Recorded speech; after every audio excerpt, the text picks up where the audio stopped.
इधर मैं बहुत बड़ी मात्रा में माताएं बहनों का दर्शन कर रहा हूं। ये विशाल जनसागर बता रहा है फिर एक बार एनडीए सरकार, फिर एक बार, फिर एक बार, फिर एक बार बिहार में फिर से सुशासन सरकार। साथियों, छठ महापर्व के बाद ये मेरी पहली जनसभा है। छठ महापर्व बिहार और देश का गौरव है। देश और दुनिया में छठ महापर्व मनाया जाता है। हम छठ के गीत सुनते हैं तो भाव विभोर हो उठते हैं।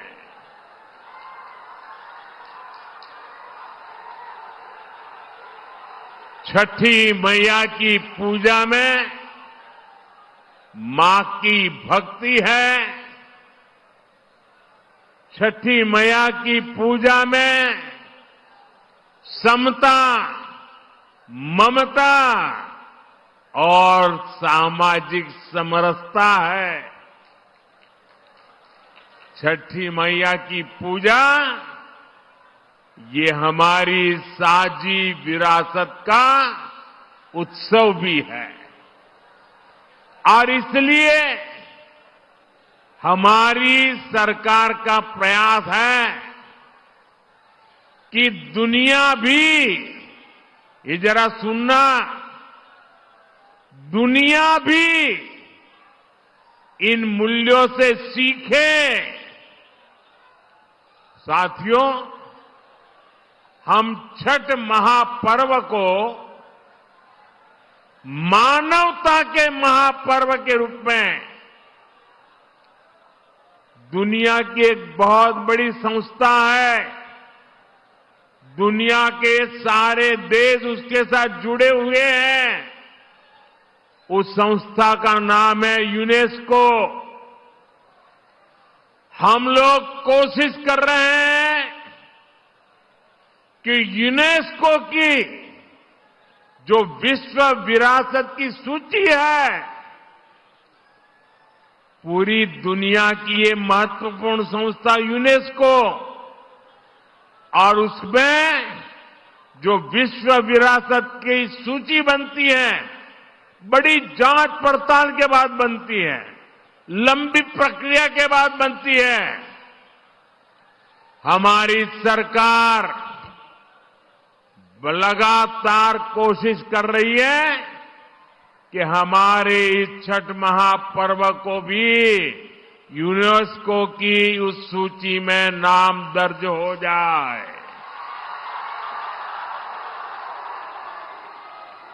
मुझे बताइए, हर बिहारी को गर्व होगा कि नहीं होगा?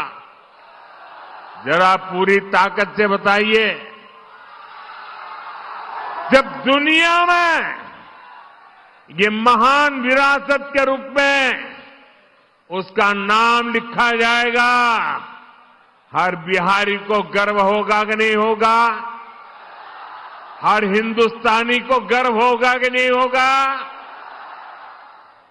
साथियों, इसी दिशा में हम एक और अभियान भी शुरू करने जा रहे हैं, क्योंकि हम चाहते हैं कि नई पीढ़ी भी इस छठ महापर्व में गीतों की जो महान परंपरा है, गीतों के माध्यम से एक पीढ़ी को दूसरी पीढ़ी तक छठ महापर्व की संस्कार प्रक्रिया चलती है। उसको देशव्यापी ताकत देने के लिए हम पूरे देश में विभिन्न कलाकारों द्वारा छठ पूजा के भजनों की एक स्पर्धा करने वाले हैं। और छठ पूजा के पहले स्पर्धा कर लेंगे ताकि नए नए कलाकार, नए नए गीत, नई नई भक्ति, नई नई भावना, इसको व्यक्त करने का देश की हर भाषा के लोगों को मौका मिले। इसमें जनता ही चुनेगी कि उन्हें कौन कौन से गीत सबसे ज्यादा अच्छे लगते हैं।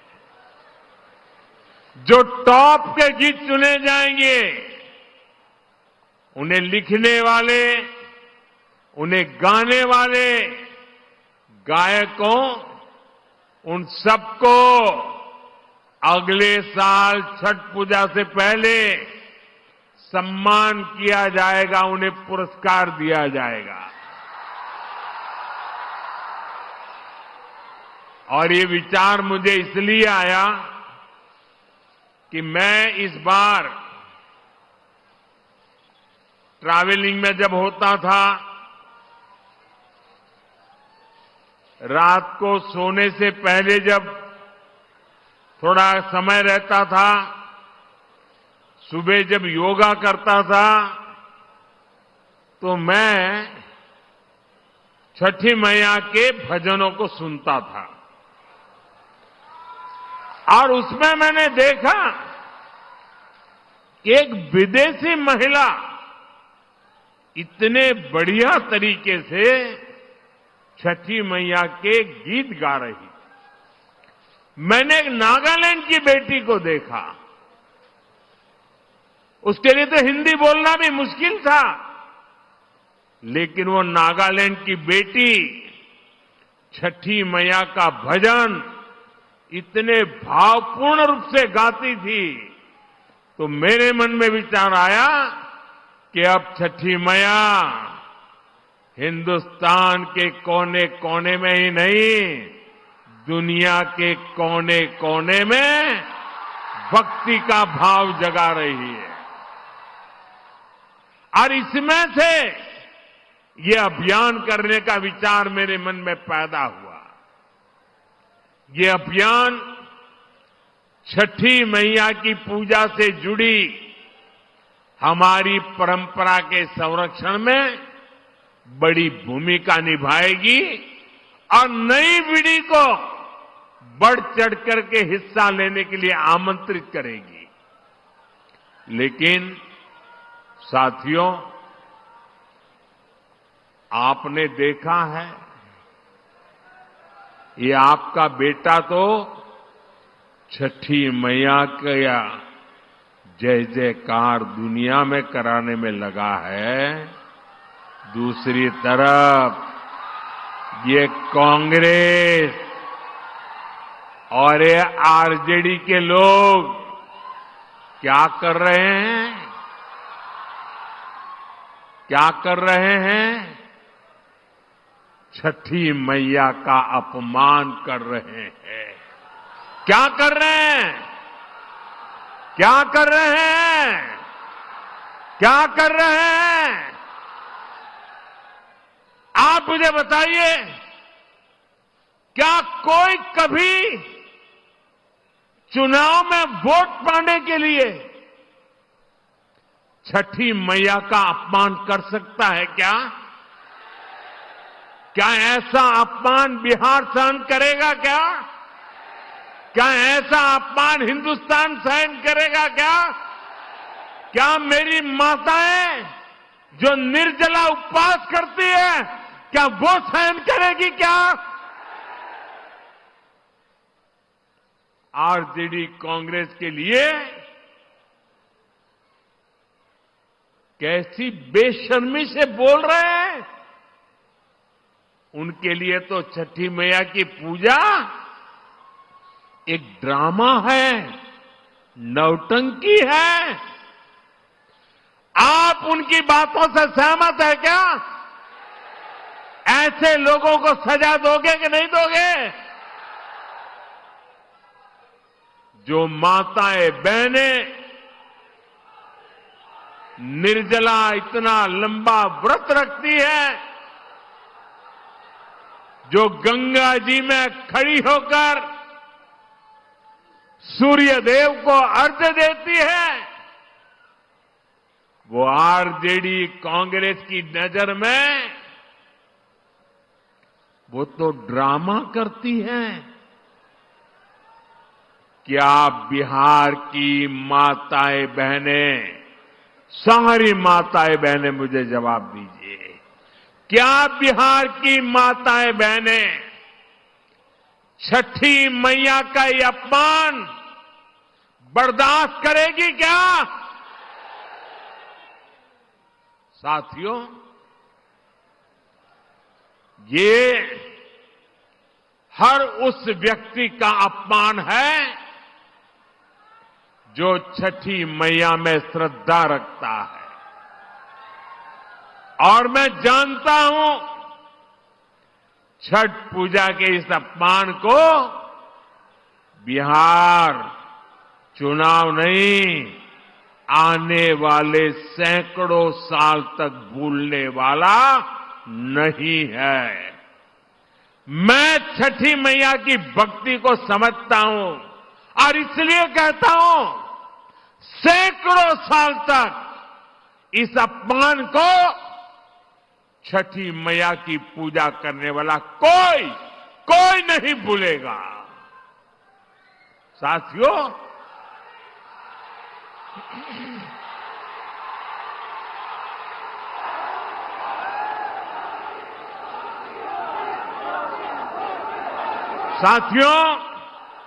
ये हमारा बिहार तो स्वाभिमान की धरती है। जिन लोगों ने छठ पूजा को गाली देने का काम किया है, बिहार ऐसे लोगों को कभी माफ नहीं करेगा।